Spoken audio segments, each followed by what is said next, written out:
Welcome, folks. I'm David, and this is the From the Hip podcast. And today we have Antonio with us. Antonio is a local film and photography photographer, I guess. Photographer, yes, there's the word. Yeah. All right, Antonio, introduce yourself to everybody. So, well, first of all, thanks for having me here. So, my name is Antonio Arredondo. I usually go by Tony. Okay. So that's what, most people call me. Yeah, like you mentioned, I do photography, film, graphic design, websites, pretty much all multimedia, creative stuff. So, yeah, that's pretty much a summary. Well, you asked me off camera a minute ago. Ask me again your question. Oh, what made you start a podcast? That's because of William Hernandez. He's a Fort Worth photographer and started a podcast. And he was going to do his first podcast here in this building at the studio. And he asked me to be a guest since I was in the studio. And I loved it. I like talking. Nobody's guessed that yet. And I thought it was so much fun, I just had to do it myself. Nice. It took 4 months to get the setup, get the equipment, get the setup done. But here we are. Yeah. And it looks pretty good, we think. Yeah, that's nice. It's pretty cool of you doing all this. I've known you, I guess, for quite some years, even though we don't talk as much. Yeah, the first time when I was starting photography, you were over there on the other room, and that's when I first met you. I guess there was some sort of events for photographers, and I came in, and it's a pretty good community. And you, I didn't think you were gonna do this, but what, the podcast? the whole podcast thing, though. I think you mentioned it one time when we were talking, when I had like a photo shoot, and like you said, you do like to talk quite a bit and learn about people and stuff. So, it was a matter of time, I guess. Right. Well, my name is Paul David. My mom named me that after Paul and David in the Bible. And she wanted me to be a preacher. And I guess this will be as close to a pulpit as I ever get. But who knows? God has plans for everybody. Yeah, that's true. Is that way you kind of I guess you're kind of religious, right? A little bit? Because you were, I remember that photo shoot we did a long time ago when I had like a long hair and you asked me to do, because there was some park that you wanted to get this picture of like Jesus and like an angel. And is that why the main reason probably why you kind of want to do that photo, or it was just? Well, yes. My mother, she had two topics she talked about: politics and religion. And it was equal time was given to both. But she read us out of the Bible every night. We went to all different churches, all different denominations. But I really, when I got sober 18 years ago, I believed a three-dimensional world. We had heaven, we had hell, and we had earth. God had heaven, took care of it. Devil had hell, he took care of it. And earth was my job. Said in an earlier podcast, I do have an ego. And I believed in God as a distant figure. I came to know God. And been what I would call a fairly strong Christian since then. Pray a couple of times a day, sometimes more. And if you need prayer, hit me up. So yes, I am religious, and that shoot, just Jesus exiting the tomb. We found a park that has a tomb in it, and Tony was our Jesus character for us. And I thought the shoot turned out really well. Yeah, it was pretty fun. Something out of the ordinary. Yeah, at first, I think that was the first time I've been actually like in front of the camera from like someone that does professional or has done professional photography. Even though I've done photo, I've never been inside, like in front of the camera, or when I shoot a video, I'm like, this is the first time I'm like sitting on a podcast. Even though I've shot quite some podcasts myself, I guess it's different, like completely different being on the other side than being in front of the camera. So, but yeah, going back to that photo shoot, that day was pretty fun. It's pretty cool how you actually make connections with people, even though that you never met them, Like for the first time you meet people and you just get to know them pretty well, and you just start connecting and meet all the photographers. I guess the whole media, it's pretty cool. For me, I like to get to know people, but I really want to get to know people. You know, where are they from? What's their background? Trials, tribulations, triumphs. So we'll ask those questions of you. Where were you born? So I was born in Mexico. To be exact, it's like a little town. I don't know the population size, but it's like a really, really small town. It's called like Miguel Ausa and Juan Aldama. There's like two little towns that are like Dallas and Fort Worth, you know, kind of thing, Okay. merge into one. Everyone knows everybody over there. So I was born over there. The state, it's Zacatecas. And I came here when I was, 12, 11, 12. So my parents, they just brought me here. I came to school, study, and learn English. Since then, I stayed and never been back over there. It's been like 14 years, I think. So when you first came to the U.S., where'd y'all move to? We came straight to Dallas. We had family here in Dallas. My parents, I mean, they just rented an apartment. I think at first we were living with my aunt, if I can remember. We were living with her for a couple months, and then they got their own apartment. And then we moved them to that apartment. Actually, my cousins, there was two of them, they moved in with us because we didn't have papers or like, you know, to be able to rent. And at that time, I don't think they were allowing a lot of like immigrants to rent at some point. Only it was like a fixed ID or something like that. So we were living with them, and we started like from nothing. It was like sleeping on the floor, and then later on we got some like the inflatable mattresses, and then we started buying stuff as we were like growing up, you know, like as a family and getting some money, some income, I guess. Because my dad, he's a mechanic, so he was already here working back and forth, you know, and then we finally moved in as a family in here. And yeah, that's pretty much how we arrived here. So how long have you been in the DFW area? Since I came. I've been here since I came. Never been any other part besides just traveling. You know, I've never lived in any other state or anything like that. So you came here at 12? Yeah. Yeah, I came here. I was like seventh grade. I think it was 7th grade. 7th or 8th grade. 8th grade. I think it was 8th grade. And you're how old now? 27. About to be 28 on September 1st. So you've been here 15, 16 years. Yeah, I lost track. It's so many years that you stop at some point. You stop like counting how many years you've been here, and you kind of be like, I'm just gonna stay here and probably just travel back over there or here. That you kind of lose track of how many years. But yeah, I think it's about right, like 16, 15 years. I assume your parents are still here? Yeah, they're still here. They live in Farmers Ranch. That's actually the area that we moved in at first, and we just stay there since then. Okay. Yeah, we bought a house, 2 houses there, so now we're kind of moving up. So what got you into photography? Good question. So it's a funny story. Well, not really funny, but my first job was I used to work in a screen printing shop. So what we do is like T-shirts and do, you know, printed T-shirts with the whole thing that moves, and you put paint and then heat it and move it. So I started working there because I was studying graphic design, and that was back in I can't remember. And I started there, and then I was like, ooh, what if I make my own clothing brand, you know? So I started like getting into like, oh, what if I'm doing graphic design? I can do all the designs myself. And I started doing a lot of research and what does it take to get the T-shirts and get some of the prints, everything, the materials that you need. And I was like, if I learn photography or video, I can do everything myself.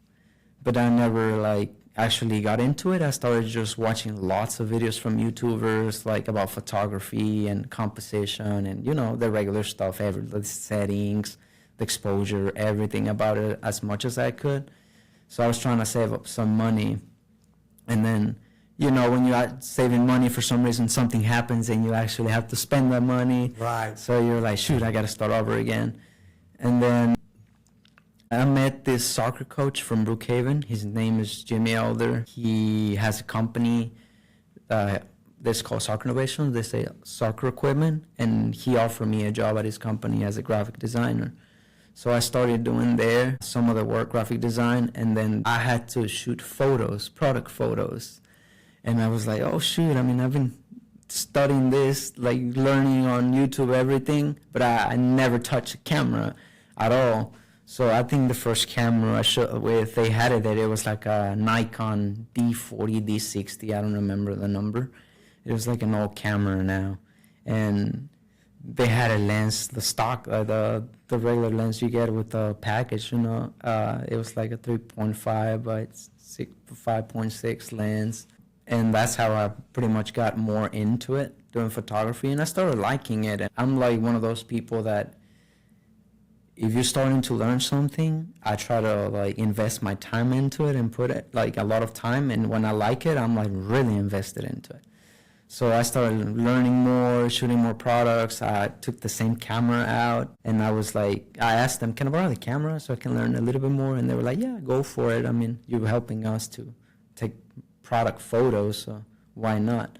And the more you knew, the better job you could do for them. Yeah, exactly. And I started like going out, taking pictures with that camera, and I didn't know what the hell I was doing. I was like, okay, what is this? And I was testing everything and watching videos, and then, okay, this is how it works. And I tried to do the best I could with that until I saved some money, and then bought like a Canon D, and then I started doing like portraits with like family members, just random people, until I got really better at it. And that's how pretty much I started like networking in the app of like Meetup. I think that's what it was called, Meetup. And I don't know if it's still around. And I met a lot of people through there. I was going through those events they had there. You pay like $10 or something like that. Right. A bunch of people, where you get them auto, and you just shoot. And that's how I kind of started practicing more and more. And I really like started like loving it. I don't know why. It's just something that I just love photography so much that I started doing that. And then the same Canon 80D had a video feature. I think the max it was like 1080p. And the max frames you get is like 30 frames per second. You couldn't even do 60 on that thing, I think.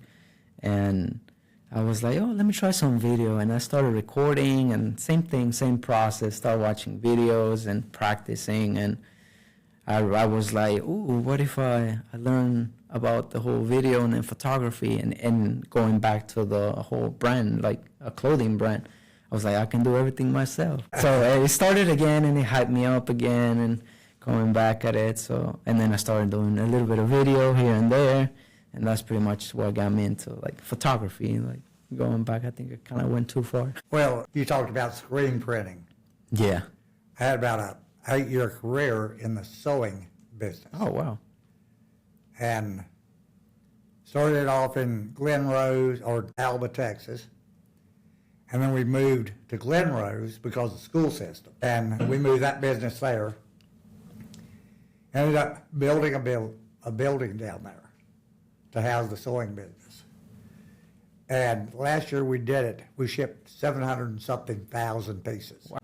Most of them to Walmart, QVC, and Academy. And, so we had embroidery machines, we had sewing machines, and thought, why not do screen printing?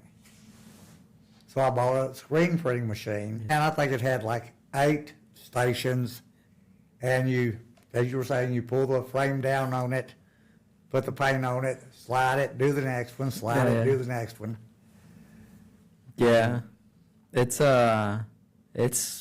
pretty tough, and it's not easy as it seems. Even though you have all the tools in the machine, you gotta have that technique to use that squeegee and like, you know, kind of hit it there. And when you mentioned about the Walmart orders and like bunch of orders, it is true. I remember we had this McDonald's order. It was like bunch of hoodies and bunch of sweatpants, and we had to bring some people just to help us package, and it was intense.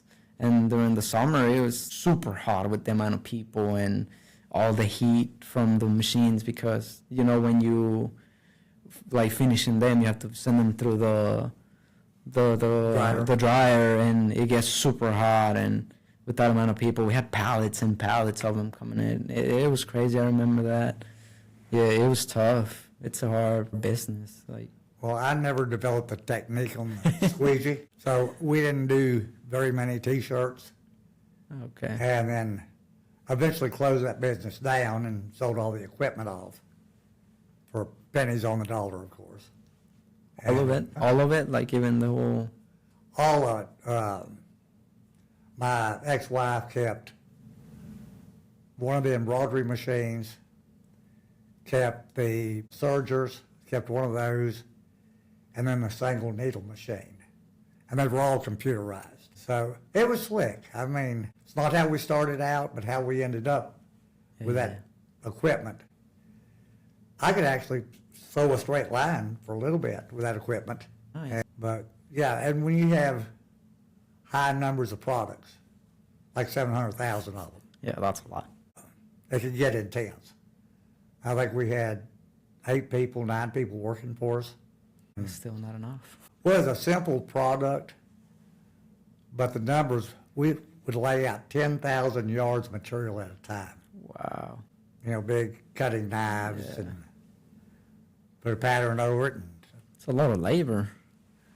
it was a lot of labor, but it was a simple product. Our brand was the Cool Collar, 42 inches long, 2.5, 3 inches wide. You soaked it in water. It had a polymer in it.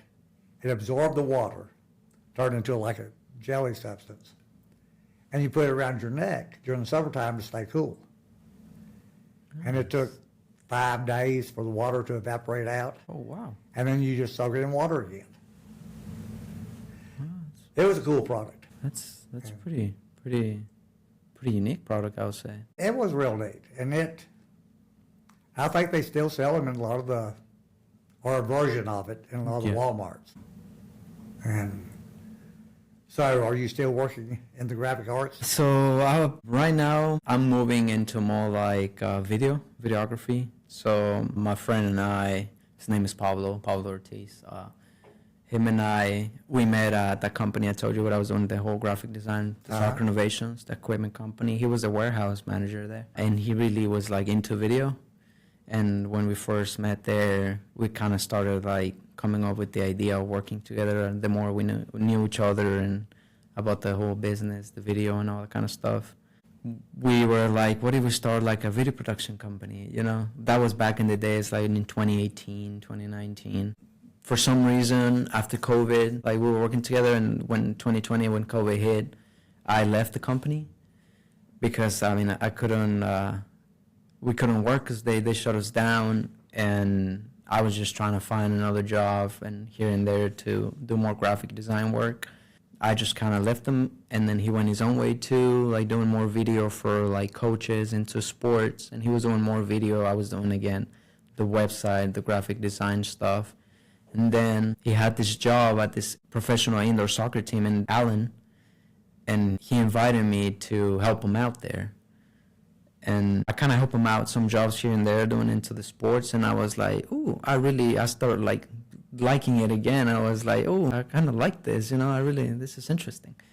So we started working there for a season, and then we finally decided again to finally make the move and have our own production business. And I mean, this is the actual name, Paradox Film Productions. And we were trying to like find a cool name, you know, it's like, what should we name it, and this and that. And we would come up with so many ideas. I was doing the draft, the sketches, logo design for the idea we were coming up with, and then we would come up with the name, and then we would be like, oh, I think I like this name, you know, and then we'd wait for like a week or two, and it was like, I'm not really digging it, you know, I really like it, let's go back to something else. And That sounds like being married, doesn't it? yeah, it is. And It's a wife. and this name we came up with a long time ago when we first met, and we were like, you know what if we just go back to Paradox Film Productions? And yeah, we changed the logo a little bit because it was like Paradox with like some film tape around the name, and it had like a circle.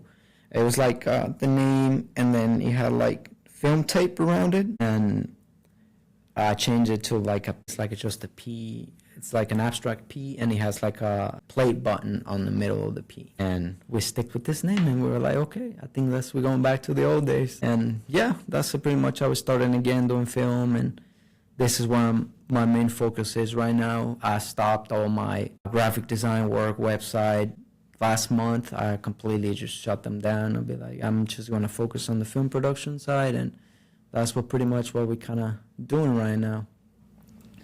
So, for the audience, if you can't see his shirt, set up real straight and pull the shirt out. So I don't know. there you go. Hope There you you can go. see it. Now, weren't you sick last year or year before for a while? Yeah, I had a problem with my heart. I have a heart murmur, so I didn't know about it. Apparently, my parents were telling me that I had one, but I don't remember. You didn't, I- no, you didn't listen. No, I mean, so here's the thing, like when your parents are like, don't do this, don't do that, as a son, you always do the opposite. I think everyone can relate with that. I got 4 boys, I know. Yeah, I guess everyone can relate with that. And they never said why, like, don't do this, don't do that, or like, I was like really big into like working out and hitting the gym a lot. And I was drinking pre-workout, and I mean, I would say I'm a coffee addict. I really love coffee. I think I pushed my heart too much into like working out with the pre-workout and like playing soccer. I was like also a soccer player, and I really love running a lot, and I always push myself too much. So if I'm tired or I feel like really, really tired, I'm like, no, you can do this, come on, and keep going.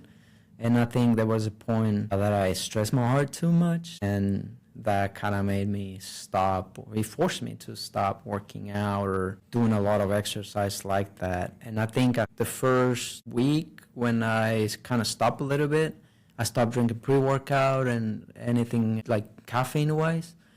And I went back to the gym, and I think I was scared to get the anxiety because I will get anxiety attacks. I will get like tachycardia, and it wasn't like a pleasant feeling. So I was always like scared of that, and I think I had a bad posture when I was like doing something, and I messed up my shoulder.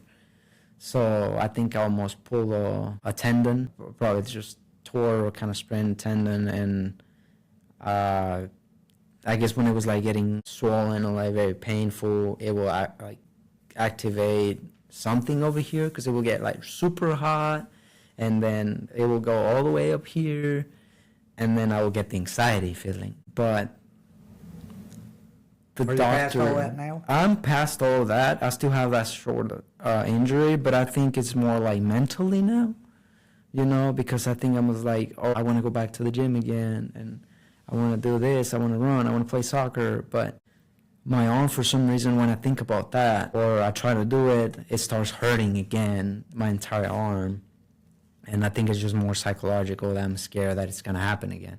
Because it's, like I said, it's not a very pleasant feeling. It feels terrible, but Don't push it.